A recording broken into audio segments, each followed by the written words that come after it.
Voici la présentation du cas pratique des diagnostics immobiliers. Vous êtes assistant en immobilier de l'agence immobilière Terre de Sud basée à Nîmes. Les services proposés sont la vente et la location de biens immobiliers résidentiels, la gestion locative et la gestion de copropriété.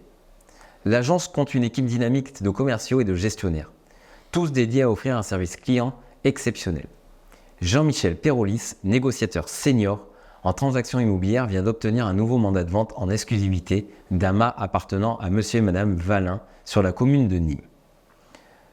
Avant la mise en vente, il est nécessaire de réaliser un certain nombre de diagnostics obligatoires. Il vous sollicite afin que vous fassiez les demandes de devis auprès de 2 prestataires diagnostiqueurs. Vous allez retrouver la présentation de l'agence Terre de Sud. Terre de Sud a été créée par Jean-Luc Durand en 2023. Les services que propose l'agence sur la transaction, vente et location, la gestion locative et la gestion de copropriété.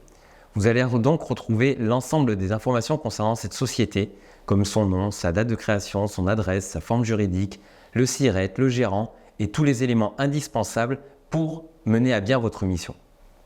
Vous allez donc avoir plusieurs missions. La première est de déterminer les diagnostics nécessaires pour le bien immobilier en question. Jean-Michel Pérolis vous demande de lister les diagnostics obligatoires afférents à ce bien en vous aidant de la fiche descriptive fournie par Jean-Michel ainsi que le tableau de diagnostic vente. Vous allez retrouver ces éléments-là en annexe 1 et en annexe 2. Vous allez aussi identifier et lister les diagnostiqueurs immobiliers certifiés et agréés. Monsieur Pérolis vous demande de lister les diagnostiqueurs en immobilier. Sur l'annexe 3, vous allez avoir une liste de diagnostiqueurs qui interviennent sur la commune du bien. Vous avez environ 5 prestataires. Vous avez aussi la recherche qui peut être réalisée sur Internet. En troisième élément, vous aurez contacté les prestataires pour obtenir des devis. Vous allez devoir rédiger un modèle d'email de demande de devis pour un prestataire. En annexe 4, vous allez trouver un modèle d'email diagnostiqueur.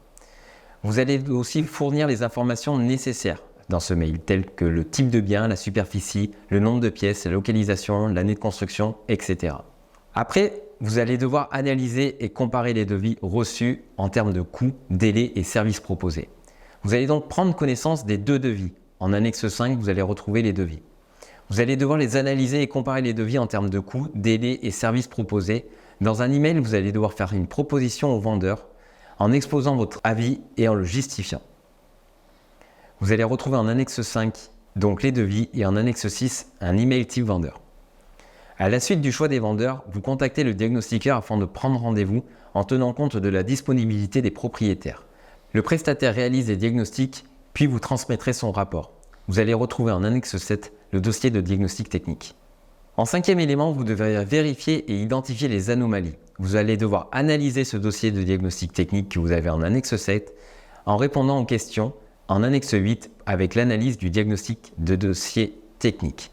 Pour faciliter le travail du négociateur, vous allez devoir réaliser une synthèse de ce dossier de diagnostic technique.